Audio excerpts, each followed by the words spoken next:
Morning gentleman. Now today we will review a book जो हर हिंदुस्तानी को पढ़नी चाहिए। Thoughts on Pakistan, written by doctor B R Ambedkar. Now ये बुक लिखी गई थी 1941 में, जब पाकिस्तान सिर्फ एक डिमांड था, बना नहीं था। नाउ मोर इंपॉर्टेंटली एक और बढ़िया कारण है कि ज़्यादा मोटी नहीं है, 350 पेज की है, तो एक हफ्ते में हम पढ़ सकते हैं। Now this book tells us कि उस समय 1940s में क्या हो रहा था, किस तरह की सिचुएशन थी, ये डिमांड पाकिस्तान की कैसे आई और हिंदूज क्या सोच रहे थे उसके बारे में, एंड कितना डिफिकल्ट था ब्रिटिश राज्य के अंडर में to find a solution to this great problem of Hindu-Muslim unity on this subcontinent. Now, indirectly, this book also tells us कि क्या creation of Pakistan was inevitable and whether Indian society could have prepared for this partition better. Now, doctor Ambedkar का मैं बड़ा I am very fond of, because वो बहुत analytical हैं, logical हैं और बड़े फोर्थराइट हैं अपने विचारों में। नाउ इस बुक में he approaches the subject soberly, very analytically, inviting reader to examine the causes of this demand of Pakistan और उसके क्या रिजल्ट्स हो सकते हैं, rather than reacting emotionally. The book is organized absolutely as per lawyer's clarity. Doctor Ambedkar एक lawyer थे, तो उन्होंने 4 पार्ट में ये बुक को डिवाइड किया। Part 1 Muslim case for Pakistan, part 2 Hindu case against Pakistan, part 3 अगर पाकिस्तान नहीं तो फिर क्या क्या ऑल्टरनेटिव है, और पार्ट 4 एग्जामिन करते हैं वो सोशल प्रॉब्लम्स जो हिंदू मुसलमान कम्युनिटीज में व्याप्त है, the malaise within the Hindu Muslim community. Now in part 1 वो ट्रेस करते हैं the basis of Muslim League's demand of Pakistan, जो लाहौर रेजोल्यूशन में जिन्ना ने पब्लिकली कहा कि Hindus and Muslims are 2 different nations. So, right from Muslim invasion, destruction of temples, partition of Bengal, and so on. And he brings out that as early as 1935, एक व्यक्ति थे चौधरी रहमत अली, उन्होंने लंदन में पब्लिश किया था पैम्फलेट नाउ और never, जिसमें पहली बार जिक्र था मुसलमानों के लिए एक सेपरेट नेशन और जो रिजल्टिंग इनसिक्योरिटीज थी माइनॉरिटीज की, उसके बारे में डिस्कस किया, जिससे कि निकल के आया कि why the Muslims desire for a separate state. And doctor Ambedkar challenge करते हैं उन हिंदू लीडर्स को जो डिसमिस कर रहे थे मुस्लिम्स की पाकिस्तान की डिमांड, और वो उन्होंने पूछा इस बुक में कि हिंदूज क्या चाहते हैं, क्या वो चाहते हैं कि वो यहाँ पे इस सब कॉन्टिनेंट में रूलिंग रेस की तरह हो और मुस्लिम्स और दूसरे माइनॉरिटी सब्जेक्ट रेसेस हों अंडर हिंदू राष्ट्र, जैसे कि मिस्टर सावरकर ने अपनी बुक में लिखा था। अगर वो ऐसा चाहते हैं तो डॉक्टर अंबेडकर कहते हैं कि यूनिटी इज इन पार्ट 2 वो एड्रेस करते हैं हिंदू केस को, which was against the creation of Pakistan, और वो काउंटर करते हैं हिंदू क्लेम्स को कि मुस्लिम जो हैं उनका देश जो कि एंशिएंट है और यूनिफाइड इंडिया है, वो उसको तोड़ रहे हैं। तो डॉक्टर अंबेडकर कहते हैं कि एम्पायर्स जो होते हैं वो बनते बिगड़ते हैं, मौर्यन एम्पायर, फिर Gupta empire, Kushan empire, Mughal empire, Chola empire. He says कि ये जो एम्पायर्स हैं ये बहुत सारे किंगडम से बने होते हैं, जो कि kings they were under suzerainty of these emperors, claimed by Xuanzang in his travel accounts. तो ही सेज कि आप जो पास्ट हिस्टोरिकल बेसिस पे आज टेरिटरी क्लेम नहीं कर सकते। ही सेज कि and he gives an example of Italy and many other examples, जहां पर जब इटली ने ट्रिपोली कैप्चर किया तो lot of people in Italy said it was recovery of the Roman fatherland, लेकिन वो रिटेन नहीं कर पाए ट्रिपोली को. Similarly, he says कि entire region of Macedonia, जहाँ से एलेक्जेंडर था, was claimed by Greeks as well as Bulgaria, क्योंकि इतिहास में कभी वो इस साइड का, कभी ग्रीक का हिस्सा था, कभी बुल्गारिया का, लेकिन फिर उसको बांटना ही पड़ा. सिमिलरली मॉडर्न चाइना का क्लेम, ये हम बड़े आराम से समझ सकते हैं कि चाइना अरुणाचल प्रदेश और सिक्किम को क्लेम करता. हो सकता है किसी एंशिएंट टाइम्स में वहां का राजा was under suzerainty and paying tributes to the Chinese emperor, लेकिन इसका मतलब ये नहीं है कि आज वो उस बेसिस पे, एक राजा के बेसिस पे वो क्लेम करने लगे पूरी territory. So he says, he cites a renowned historian and a philosopher that sentimental appeals to distant history are dangerous guides for present policy. Now Dr. Ambedkar insists that कि अगर Muslims overwhelmingly support करते हैं पाकिस्तान के idea को, तो वो idea हम मजाक नहीं उड़ा सकते उसकी, और ना ही उसको ट्रिविलाइज कर सकते. Nationalism alone, he says, is a sufficient cause for a nation state. Muslim grievances are real and numerous, including कि जब अंग्रेज यहां आए थे तो बहुत सारा हिस्सा इस सब कॉन्टिनेंट का अंग्रेजों ने मुस्लिम राजाओं से लिया था लड़कर. तो अगर मुस्लिम्स आज उस स्थिति से बाहर निकलना चाहते हैं सब्जेक्ट्स और टू बिकम रूलर्स, तो ही आर्ग्यूज कि ये कोई अननेचुरल डिमांड नहीं है. देन ही टॉक्स अबाउट कि अगर पाकिस्तान बन भी जाता है तो क्या वो कम्युनल पीस आ जाएगी. ही सेज कि नहीं आएगी, क्योंकि जो प्रेजेंट बॉर्डर्स है, उस समय जो प्रोविंसेस थे, और उसके फर्स्ट राउंड टेबल कॉन्फ्रेंस के बाद मुस्लिम्स को सेपरेट इलेक्टोरेट मिला, उसके बावजूद भी कम्युनल पीस नहीं आ पाई, क्योंकि उन प्रोविंसेस में पॉपुलेशन जो थी वो मिक्स थी. कहीं मुस्लिम्स मेजॉरिटी में थे, हिंदू माइनॉरिटी में थे, कहीं हिंदू मेजॉरिटी में थे, मुस्लिम मेजॉरिटी में थे. So and vice versa. So what it means is कि दोनों जो माइनॉरिटी प्रॉब्लम्स थी इन प्रोविंसेस में, वो जो थी इनसिक्योर फील करती थी, और इससे और मेजॉरिटी पॉपुलेशन माइनॉरिटी को टेरराइज करती थी.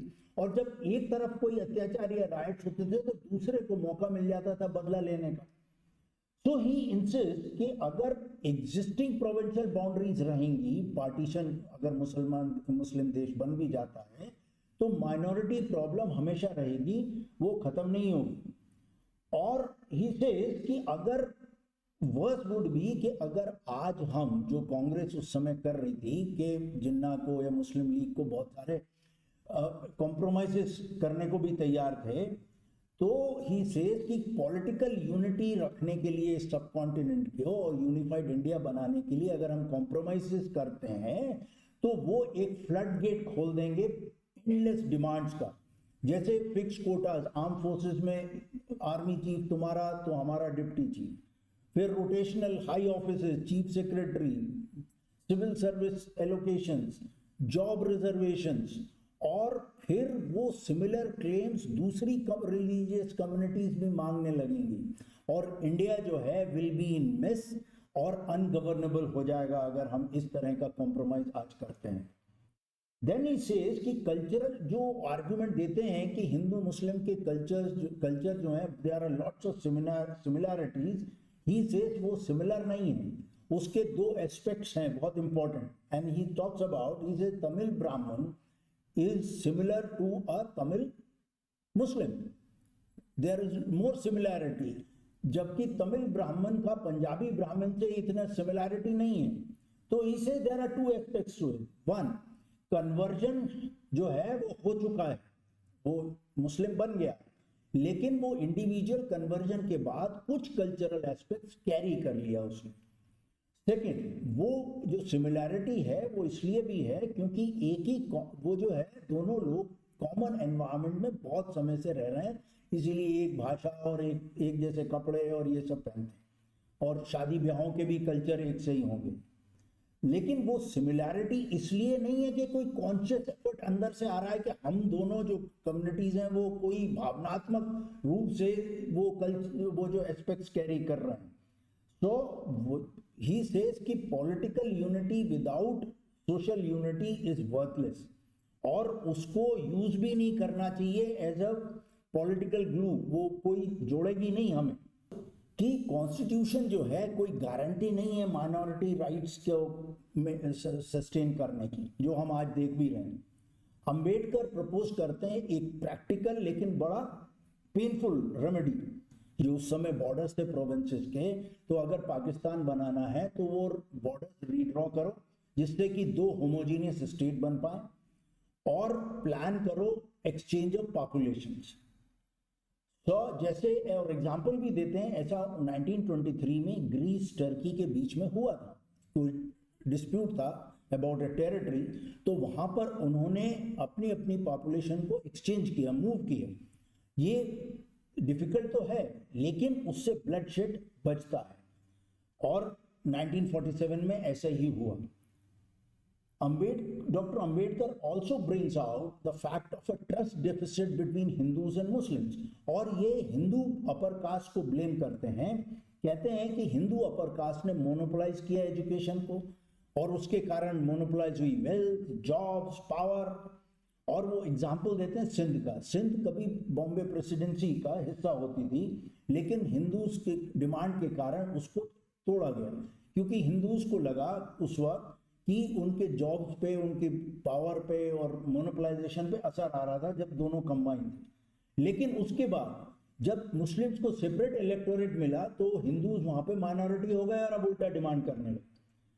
तो हियर ही सेज कि हिंदू महासभा भले ही रस्टिक है और कांग्रेस मोर डिप्लोमेटिक है, लेकिन दोनों ही मुस्लिम्स जो परसीव करते हैं वो दोनों हिंदू पार्टीज हैं, और मुस्लिम्स कभी भी इन दोनों पे ट्रस्ट नहीं करेंगे. इन पार्ट 3 ही इवैल्यूएट्स की ऑल्टरनेटिव फिर क्या है अगर पाकिस्तान नहीं तो, और यहां पे वो फोकस करते हैं सावरकर के सॉल्यूशन पे और हिंदू महासभा के सॉल्यूशन.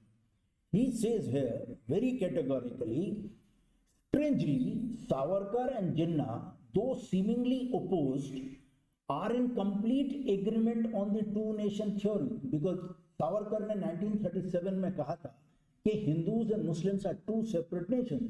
तो जिन्ना ने भी वही 1940 में रिपीट कर दिया. Both say और assert कि दो नेशन इंडिया में हैं, हिंदू और मुसलमान, लेकिन वो डिफर करते हैं in their terms. Jinnah demands partition और सावरकर इंसिस्ट करते हैं कि India should remain undivided, with Hindus holding predominance and Muslims relegated to a subordinate position. Ambedkar से सावरकर का ये स्टैंस जो है कि मुसलमान will be relegated to a subordinate position is both illogical and dangerous for India's unity and security. He further remarks that Savarkar's model of Hindu राष्ट्र, जो inspire हुआ ओल्ड ऑस्ट्रिया एंड टर्की से, जो सावरकर ने भी उसको अपने बुक में कोट किया है, is misguided as those very models had led to the downfall of these empires. Doctor Ambedkar से पॉलिटिकल यूनिटी वर्थलेस है अगर सोशल यूनिटी नहीं है तो, और वो एग्जाम्पल साइट करते हैं ऑस्ट्रिया, टर्की एटसेट्रा, जहां पॉलिटिकल फ्रेमवर्क कोलैप्स हुआ क्योंकि सोसाइटी फ्यूज नहीं थी. ही इवन सेज कि Gandhi ji has failed to achieve Hindu Muslim unity and the riots and mass casualties are happening. तो नेचुरल बात है कि गांधी जी ऑल्सो फेल्ड, और गांधी जी क्लेम भी करते हैं और एक्सेप्ट भी करते हैं कि he failed in bringing Hindu Muslim unity.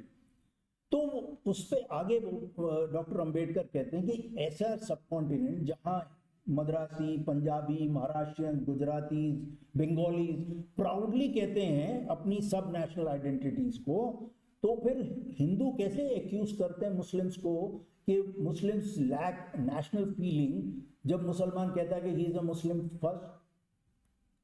So he says real question is not how to make Muslims join Hindus, but how two nations could work under one constitution. Two nations mean Hindu nation and a Muslim nation. Something जो वो कहते हैं he it is untenable without social fusion. Doctor Ambedkar advises Hindus directly. He says give up ये false sentiments निकाल दीजिए, amendment कर दीजिए, practical जो नेसेसिटी है उसको एक्सेप्ट करिए. वो प्रैक्टिकल नेसेसिटी है पार्टीशन की. Tweak the borders to create more homogeneous states और पॉपुलेशन एक्सचेंज का प्लान करें in advance. Now then he says burying Pakistan demand temporarily. He wants, वो पाकिस्तान डिमांड को खत्म नहीं करेगी, और अगर आज पाकिस्तान नहीं बना तो कल को 5-10 साल बाद हिंदूज ही डिमांड करेंगे कि भाई पाकिस्तान बना. In part 4 he argues and very emphatically he says कि ये जो प्रॉब्लम है हिंदू मुस्लिम की, ये प्रॉब्लम लाई करती है दोनों कम्युनिटीज के सोशल इविल्स जो व्याप्त हैं उससे. और वो एक बड़ा हार्ड क्वेश्चन पूछते हैं कि सब लोग आज पॉलिटिकल पावर एक्वायर करने की बात कर रहे हैं, तो क्या उन पॉलिटिकल पावर से आप क्या सोशल इविल्स दूर कर पाओगे, या पहले हम सोशल इविल्स को दूर करें जो हमारी कम्युनिटीज में हैं और फिर उसके बाद बात करें पॉलिटिकल पावर की. मेरे विचार से डॉक्टर अंबेडकर इतने ब्लंटली ये सॉल्यूशन जो है पार्टीशन का और मूवमेंट एक्सचेंज ऑफ पॉपुलेशन का कह सकते थे so directly and sharply because he was not deeply involved in the daily struggles of mass political mobilization. He was not involved in the freedom struggle. From 1926 onwards, वो mostly work किया उन्होंने in different roles within the British government, while his main focus remained on improving the condition of the Dalits. He was watching things from the sidelines and hence could give this kind of a proposal so blunt, although visionary and absolutely correct. उस समय की hyper nationalist environment और atmosphere 1940s के, which was fueled by religiously driven nationalism, धर्म से जुड़ा nationalism था उसमें, by hardliners on both sides, Hindus भी और Muslim side भी. So it is difficult to imagine any leader उस समय वो इस तरह का सॉल्यूशन दे सकता हो और मासेस को परsuade कर पाता कि लेट्स भाई पार्टीशन एक्सेप्ट कर लेते हैं और प्लान कर लेते हैं जनता को इधर से उधर मूव कराने. I don't think so any leader could do that जो कि फ्रीडम स्ट्रगल में इन्वॉल्व.